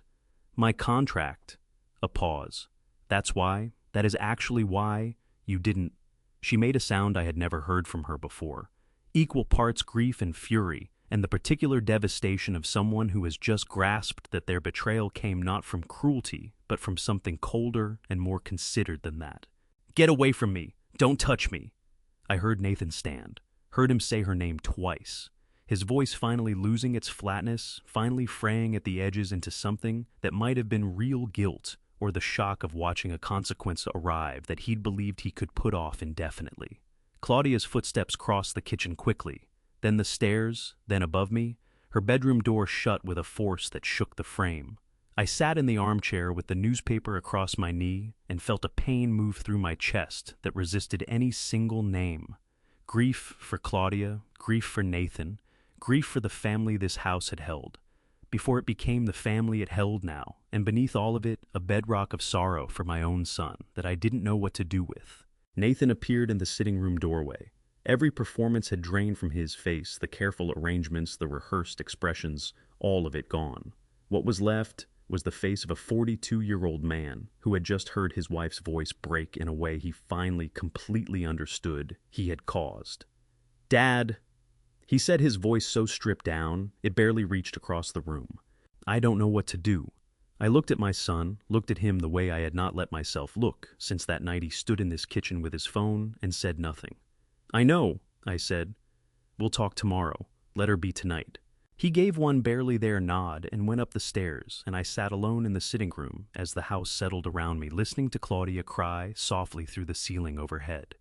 The kind of crying that comes from somewhere so deep and unguarded that even the person in the middle of it seems caught off guard by where it's coming from. The morning after a household comes apart carries its own strange stillness. Not peace, but the quiet particular to people who have exhausted everything they were pretending. Nathan left early. I heard his car reverse out of the drive before 7. The sound of a man who needed miles between himself and everything before he could face any of it. Claudia came down at 8, moving with the deliberate care of someone walking on uncertain ground, eyes swollen, nearly shut hair, pulled back in the rough, unthinking way of a person who hadn't slept and had given up on appearances. I set a bowl of oatmeal in front of her without asking. She looked at it for a long moment before her hand went to the spoon. "I should have come to you," she said. "From the start, before it ever got this far." Her voice was stripped and hoarse, the voice of someone who had wept out everything rehearsed and was left holding only what was genuine.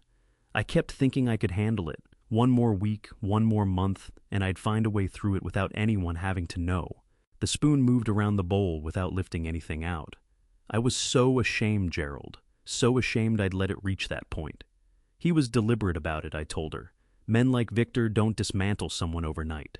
They work at it slowly and methodically until the person they've been building a cage around can no longer make out the bars. I refilled her coffee, set it next to the bowl. "What happened to you wasn't the outcome of a mistake you made. It was the result of a deliberate campaign someone waged against you." Claudia looked up at me, eyes raw and red and worn to the bone with exhaustion. "Why does it still feel like something I did wrong?" "Because he required it to feel that way," I said. "That's the mechanism. It only works if the blame lands on you." She pressed her lips together hard, holding back a fresh wave that was already building. But these tears were nothing like last night's. These were the ones that accompany relief rather than collapse. The tears of a person who has carried a verdict of guilty for so long that hearing the charge dropped makes the body react before the mind has time to register it. A single tear tracked down her left cheek, and she caught it with the back of her hand as if she hadn't quite expected it. "I'm sorry," she said, "for what I said that night in the kitchen." "I know what you were," I told her, "and I knew it then too, even when it hurt." She gave a small nod, and the nod carried everything the words couldn't hold.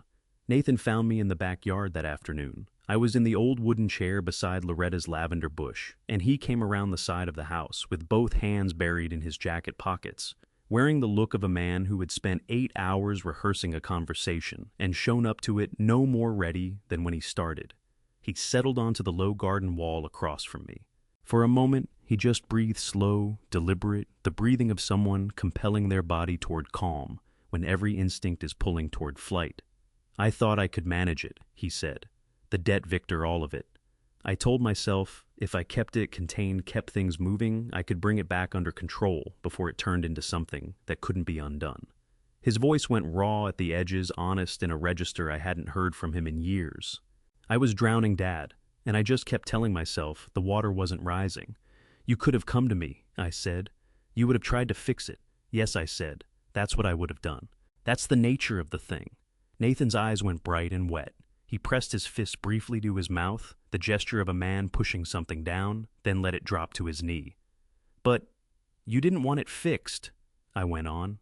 My voice carried no anger, only a tired, plain honesty that had cost me more than anything else this year had taken from me.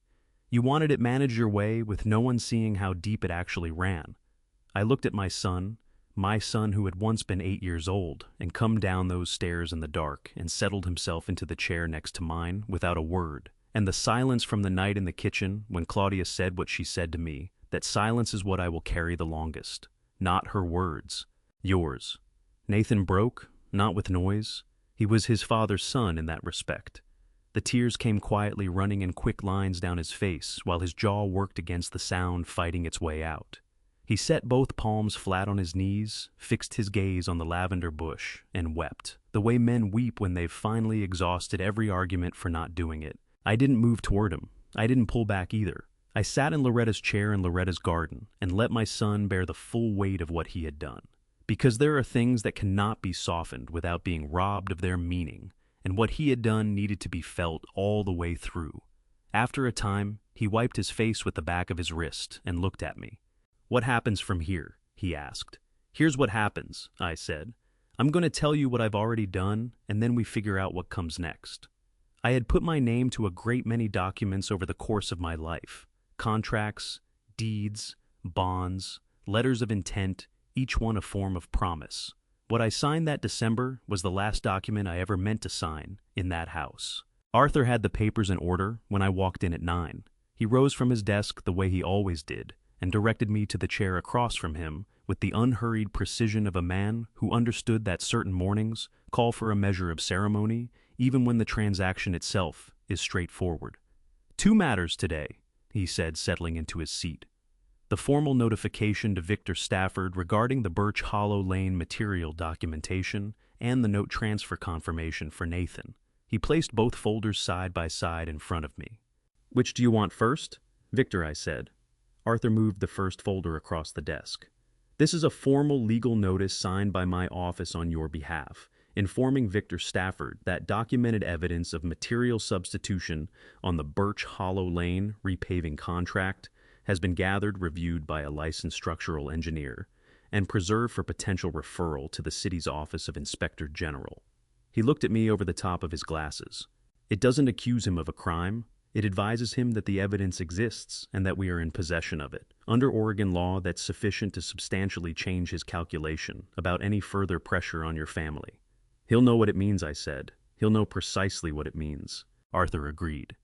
Men like Victor Stafford always do. I signed. My hand was level. I had made peace with this 3 weeks prior, and peace once genuinely arrived, it tends to hold its ground.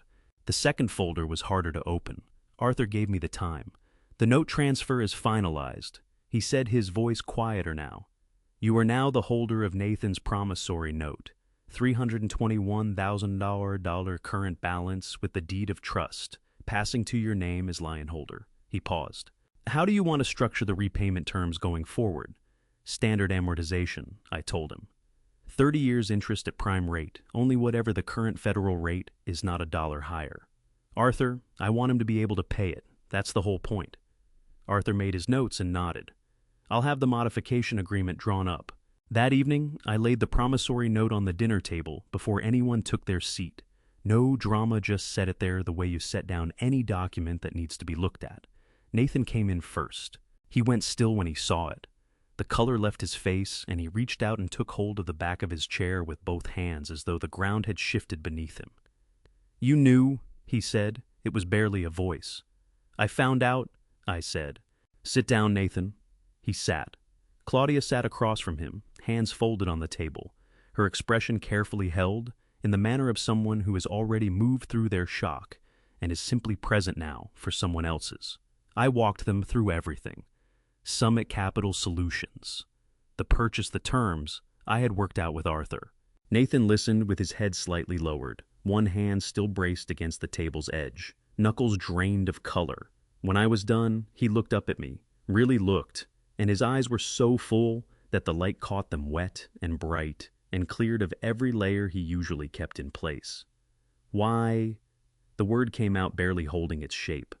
"After all of it, why would you do that for me?" "Because the house was built by my hands," I told him, "and no stranger was taking it for a debt I had the means to stop." "That's not forgiveness, Nathan. It's just what I am." His chin crumpled. He pressed the back of his wrist hard against his mouth and held it there, fighting back what was trying to come through. Losing the fight, one ragged sound broke free before he reined it back in. Claudia reached over and laid her hand on top of his. He flipped his palm and held tight. Watching the two of them, I felt something shift inside my chest that had no clean label, not pain exactly, not peace exactly, but the narrow ground between the two, the unmistakable feeling of a man who has accomplished what he set out to do and can almost see the door. "I'll be gone by the end of the week," I said. "A few things left to settle, and a few things to leave where they belong." Nathan's head came up, fast eyes still shining. "Dad, not now," I told him. "Eat your dinner, there's time before I go." I have held to this belief for as long as I can remember. A man's departure from a place reveals his character more honestly than his arrival ever could. I gave those 3 days over to making sure I walked out of that house the right way. On the first morning before anyone had stirred, I opened the brown notebook to its final page and laid it on the kitchen table, my full signature, the date both clearly visible. Then I poured myself a coffee and took it to the back garden. Claudia was the one who found it. I knew the moment it happened, not by any sound she made, but by the opposite. That specific hush that descends on a house when one of its occupants has gone completely motionless, the way background noise seems to stop breathing around, someone struck still by what they're reading. Then her footsteps came tentative and uneven, and the groan of a kitchen chair dragged across the floor. I gave it 20 minutes in the garden before I went back in. She hadn't moved from the table. Both palms were flat against the open pages, her whole upper body shaking with the kind of deep-gutting sobs that arrive when someone has finally reckoned with the true measure of what they owe another person. Not a debt counted in dollars, the other kind, the one that lodges in the ribs and doesn't negotiate. When she heard me come in, she raised her face, which was completely open, now tears coming down without restraint. "Every month," she said, her voice fracturing between syllables. "You covered everything, every single month." "It was what I had," I said, "and the house required it." She put a hand over her mouth, and the crying deepened, the variety that lies on the far side of shame and apology, both where a person stands undefended in front of the thing they've actually done. The second night was my final shift on Birch Hollow Lane. Pete was on site when I got there, already working the cones with the quiet economy of a man who has performed the same motions for a very long time. One look at me told him everything. "Last night," he said. "Last one on this stretch," I said. "We finished the remaining section the way men work, when they know each other well enough that silence doesn't require explanation." When the final patch was sealed and cooling, I took a position at the center line and looked down the full run of Birch Hollow Lane from the corner where I'd first put a trowel to the surface back in October, all the way to the far streetlight, which threw a small amber wash across the asphalt at the far end. "Looks good," Pete said, stepping up beside me. "Looks like it'll hold." "It will," I said. Something cinched in my throat without warning, a sharp, unexpected pressure behind the sternum that I hadn't been braced for. This road was built right the first time. All it wanted was for someone to come back and honor that. Pete's hand landed briefly on my shoulder, the same short, firm gesture he'd used on that first night together. The language of men who do physical work and mean things they can't get their mouths around. I gave one nod. He returned it. Third morning, Nathan and Claudia were both at the table before I came down. 3 cups, none of them moved toward. Nathan's eyes carried the redness of a night without sleep. Claudia's grip on her mug was so hard, the bands of her rings had impressed themselves into her fingers. "There's no reason you have to leave," Nathan said. His voice gave out on the last word, and he worked his jaw shut against everything crowding behind it. "I know that," I told him. "That's the reason I'm going." I pulled out my chair and sat. I looked at those 2 people across the kitchen table. People who had hurt me and been hurt, let me down and been let down, who were occupying a kitchen my labor had built, drinking from cups my money had paid for, and who were at long last looking back at me like they understood who was sitting across from them. "The house belongs to you," I said. "The debt runs to Arthur on a straight repayment schedule. Make payments when you're able. Nothing punitive for what's within reason." Then I held Nathan's eyes. "And Nathan, if you find yourself sinking again, you call me first. Not a suggestion." Nathan's face gave way entirely. Both hands went up to cover his eyes, and his shoulders heaved, and this time there was no attempt to contain it. What came out of him was the grief of a man who has grasped late and fully the weight of what he squandered and had occupied the room without excuse. Claudia put her hand on his arm. I got to my feet, took my cup to the sink, washed it, dried it, placed it upside down on the rack. Then I climbed the stairs to finish packing. I have raised structures that outlived the people who paid for them. I have seen companies built on groundwork I put down, and seen those same companies fail when they ignored what I told them. But stepping through the front door of 14 Birch Hollow Lane with my suitcase that morning, I encountered something I hadn't met before: the precise feeling of having built something that would stand after you'd gone. and that you couldn't carry with you. Nathan and Claudia were waiting on the porch. Neither one had been to bed. There is a specific quality to that kind of fatigue, heavier than common tiredness, worn into the face differently. The kind that accumulates when a night has been spent running feelings you can't turn back from. Nathan lifted the suitcase out of my hand before I offered it, carried it to the car. Then he came back, turned to face me, and put out his hand. When I took it, he didn't let go at a handshake's natural end. His grip was firm, fractionally unsteady, the clasp of a man whose words had given out and who was putting everything remaining into the pressure of his palm. "Dad," he said, only that. His voice didn't carry past the single word. "I know," I said. "I know, son." Claudia moved forward. Her eyes were swollen and hollowed out, and more unguarded than I had ever seen them. "I'm sorry," she said. Not the careful, constructed apology she'd offered before. This one had nothing left over it, no layer between the words and the place they came from. For what I said, for everything. "I'm sorry, Gerald." I held her gaze. This woman who had called me a low-class freeloader at my own table, and then sat across from me in the early morning light, absorbing the fact that I had paid the power bill every month without a word. "Look after yourself, Claudia," I said. "That matters more than you know." She pressed her hands over her mouth, head moving in small nods, tears finding their way between her fingers. I got into the car. Arthur had the Morrow Foundation papers spread across his desk, a private charitable foundation registered under Oregon law, funded by the remainder of my liquid assets after the Summit Capital Solutions purchase. Its purpose: financial assistance for working men and women over 60 who had lost their livelihoods to injury, the collapse of their trade, or the slow discrimination of age. No intake forms, no drawn-out process, just resources reaching the people who had done the unglamorous work that everything else depends on. "Are you sure about the name?" Arthur asked, pen ready. "My father worked for wages his whole life," I said. "His father before him did the same. The name belongs to that line more than it does to me."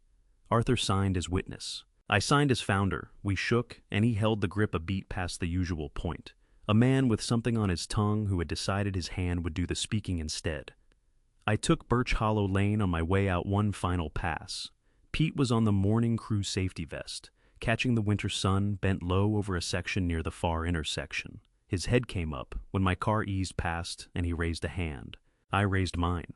The street ran out ahead of me, level and solid, bearing its load without complaint, the way anything built with care and honesty always does. I had put down the first layer of this road in the summer of 2002. I had come back and tended it through 100 cold November nights, and now I was moving over it for the last time, feeling its steadiness through the tires, and what I thought was, this road will be here long after I'm gone. And that is precisely what it was designed to do. I pulled onto the highway and watched the city recede in the mirror, hands loose on the wheel, radio silent.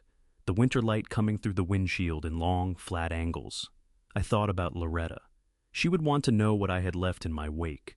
I would tell her a road that holds its surface a house passed into the right hands, a debt structured so a man can actually pay it, and a name attached to a small foundation that will reach people she would have cared about. And she would say, "That is enough, Gerald." She would be right. She generally was. 68 years of raising things and watching whether they stand or come apart has taught me something. The structures that last are never the ones poured from pride or built out of fear. They come from something quieter than that, something that doesn't need anyone watching to keep its shape. I'm not someone who talks about faith freely, but I'll say this once and plainly: I don't believe God asks us to be powerful men. He asks us to be honest ones, to do what is right when no one is keeping score. Even when the people nearest to you have long since decided you're not worth their attention. That is the only kind of family justice I have ever put my trust in. Not the kind that comes in with noise and heat, but the kind that shows up without announcement in the form of a signed document. A road that doesn't give way. If this story has shown me anything about my own nature, it is this. I waited too long to say what needed saying. I convinced myself that holding back was wisdom, that staying quiet was a form of strength. Sometimes those things are true, but sometimes silence is simply fear in a more presentable jacket. Don't repeat that error. If someone under your roof is going under, don't stand by waiting for them to ask for help. Put it out there before they have to. I'm one old man with a notebook and a truck that's overdue for new tires. But I believe family justice doesn't originate in courtrooms or confrontations. It starts the moment one person decides that honesty matters more than comfort. Make that choice early, make it often. It costs considerably less than the other way. That is where Gerald's story leaves us at the end of a road he helped build, twice driving away from a house that still stands because one man refused to let it fall. This did not come cheap. It cost months of night shifts in the cold. It cost the dignity of being called a freeloader in his own kitchen. It cost the grief of watching his son become someone he didn't entirely recognize. And it cost him something harder than any of that, the willingness to help anyway without being asked. I believe God does not reward the man who acts from anger. He sustains the one who acts from something quieter and more durable than that. Gerald found that place. It did not make the pain smaller. It made the purpose clearer. If this family revenge story stays with you, here is what I hope you carry. Document everything. The honest record you keep today is the only weapon that cannot be taken from you. If someone under your roof is sinking, extend the help before they ask. Waiting for the right moment is how people drown. Silence is not always patience. Sometimes it is fear with better posture. Learn to tell the difference before it costs you too much. For every adult's 50-plus listener who has ever been dismissed, undercounted, or quietly written off, this story is yours. Quiet strength is still strength. If this reached you, leave a thought in the comments. I read everyone. Share it with someone who needs to be reminded that doing right in the dark still counts. And if you want more stories like this, subscribe to Honor Revenge Stories. There is always something worth hearing. Thank you for spending this time here. Take good care of yourself.